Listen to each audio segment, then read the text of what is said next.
Private nursing home সকলে তেওঁলোকে মানুহক মৃত্যুৰ পিছত মৃতদেহ টকা দিব নোৱাৰাৰ অভিযোগত মুকলি কৰি নিদিয়ে। দ্বিতীয়তে তেওঁলোকে বহুত পেচেণ্টক টকাটো দিব নোৱাৰাৰ কাৰণে অতিৰিক্ত দিন নাৰ্ছিং হোমত থাকিবলৈ বাধ্য কৰায়। মই স্বাস্থ্যমন্ত্ৰী ডাঙৰীয়াক কৈছোঁ যে এটা কল চেণ্টাৰ নম্বৰ এটা দিব লাগে, 102 হওক 103 হওক। যি পেচেণ্টে এনেকুৱা অসুবিধা পায় তেওঁলোকে যাতে লগে লগে সেই কল চেণ্টাৰটোত ফোন কৰি দিয়ে আৰু আৰক্ষীয়ে গৈ পেচেণ্টজনক হস্পিটালৰ পৰা লৈ আহিব পাৰে। কাৰণ ভাৰতৰ সংবিধান আৰু আইনে কোনো ব্যক্তিৰ মৃতদেহ ধৰি ৰখা বা কোনো পেচেণ্টক টকা দিব নোৱাৰাৰ কাৰণে ধৰি ৰখাৰ অনুমতি নিদিয়ে। কোনোবাই যদি আপোনাক পইচা দিয়া নাই আপুনি চুক্তি কৰিব, আদালতত যাব, তেওঁৰ ঘৰ ক্ৰক কৰিব, তেওঁৰ গাড়ী ক্ৰক কৰিব, বেলেগ কথা। কিন্তু মানুহজনক ধৰি ৰখাৰ নিয়মটো নাই। সেইটো আৰ্টিকল 21ত লিখা আছে ভাৰতৰ সংবিধানৰ যে জীৱন সকলোৰে অধিকাৰ, ইয়াক কোনেও কাকো ধৰি ৰাখিব নোৱাৰে। ইভেন পুলিচেও কাৰোবাক ধৰি ৰাখিলে কোৰ্টক জনাব লাগে। নাৰ্ছিং হোমে মানুহক ধৰি ৰাখে, কোৰ্টকো নজনায়, পুলিচকো নজনায়, মাটি বাৰী বিক্ৰী কৰিব বাধ্য কৰায়। গতিকে এই বিষয়ে আমি চিন্তা কৰি আছোঁ। আপোনালোকে ভাল খবৰ এটা পাব। 2 এদিনতে আমি ইয়াৰ ওপৰত এটা কেবিনেটত আলোচনা কৰি এটা সিদ্ধান্ত ল'ম যাতে নাৰ্ছিং হোমত পেচেণ্ট আৰু ডেড বডি দুইটাক যাতে ধৰি ৰাখিব নোৱাৰে। টকা পইচা লাগিলে অহাৰ আগতে এডভান্স লওক, আমাৰ ক'বলগীয়া নাই। আৰু মইতো নাৰ্ছিং হোমসকলক সদায় কওঁ যে এনেকুৱা পেচেণ্টক আপোনালোকে ল'ব যোনে আপোনালোকক টকা দিব পাৰিব। দুখীয়া মানুহবিলাকক পেচেণ্ট হিচাপে আপোনালোকে নল'ব, পিছত অশান্তি হয়, আপোনালোকেও পইচা নাপায়, কাৰোবাক ধৰি ৰাখিব লাগে, মাটি কম দামত গৈ বিক্ৰী কৰি আহিব লাগে। গতিকে ব্যৱস্থাটো ভাল নহয়।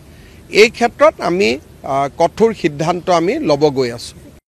প্ৰাইভেট নাৰ্ছিং হোম সকলে তেওঁলোকে মানুহক মৃত্যুৰ পিছত মৃতদেহ টকা দিব নোৱাৰাৰ অভিযোগত মুকলি কৰি নিদিয়ে। দ্বিতীয়তে তেওঁলোকে বহুত পেচেণ্টক টকাটো দিব নোৱাৰাৰ কাৰণে অতিৰিক্ত দিন নাৰ্ছিং হোমত থাকিবলৈ বাধ্য কৰায়। মই স্বাস্থ্যমন্ত্ৰী ডাঙৰীয়াক কৈছোঁ যে এটা কল চেণ্টাৰ নম্বৰ এটা দিব লাগে, 102 হওক 103 হওক। যি পেচেণ্টে এনেকুৱা অসুবিধা পায় তেওঁলোকে যাতে লগে লগে সেই কল চেণ্টাৰটোত ফোন কৰি দিয়ে আৰু আৰক্ষীয়ে গৈ পেচেণ্টজনক হস্পিটালৰ পৰা লৈ আহিব পাৰে। কাৰণ ভাৰতৰ সংবিধান আৰু আইনে কোনো ব্যক্তিৰ মৃতদেহ ধৰি ৰখা বা কোনো পেচেণ্টক টকা দিব নোৱাৰাৰ কাৰণে ধৰি ৰখাৰ অনুমতি নিদিয়ে। কোনোবাই যদি আপোনাক পইচা দিয়া নাই আপুনি চুক্তি কৰিব, আদালতত যাব, তেওঁৰ ঘৰ ক্ৰক কৰিব, তেওঁৰ গাড়ী ক্ৰক কৰিব, বেলেগ কথা। কিন্তু মানুহজনক ধৰি ৰখাৰ নিয়মটো নাই। সেইটো আৰ্টিকল 21ত লিখা আছে ভাৰতৰ সংবিধানৰ যে জীৱন সকলোৰে অধিকাৰ, ইয়াক কোনেও কাকো ধৰি ৰাখিব নোৱাৰে। ইভেন পুলিচেও কাৰোবাক ধৰি ৰাখিলে কোৰ্টক জনাব লাগে। নাৰ্ছিং হোমে মানুহক ধৰি ৰাখে, কোৰ্টকো নজনায়, পুলিচকো নজনায়, মাটি বাৰী বিক্ৰী কৰিব বাধ্য কৰায়। গতিকে এই বিষয়ে আমি চিন্তা কৰি আছোঁ। আপোনালোকে ভাল খবৰ এটা পাব। 2 এদিনতে আমি ইয়াৰ ওপৰত এটা কেবিনেটত আলোচনা কৰি এটা সিদ্ধান্ত ল'ম যাতে নাৰ্ছিং হোমত পেচেণ্ট আৰু ডেড বডি দুইটাক যাতে ধৰি ৰাখিব নোৱাৰে। টকা পইচা লাগিলে অহাৰ আগতে এডভান্স লওক, আমাৰ ক'বলগীয়া নাই।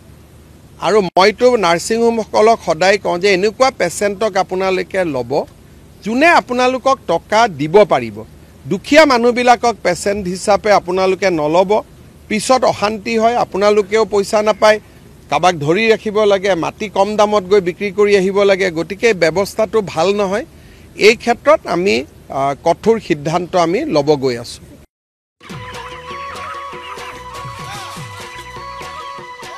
অতি কম দিনতেই একোটা এনেকুৱা হৈ যায়। মই যে বিয়মৰ দানা খুৱাওঁ, আপোনালোকেও বিয়মৰ দানা খুৱাওক আৰু কম দিনতেই অধিক মুনাফা লাভ কৰক।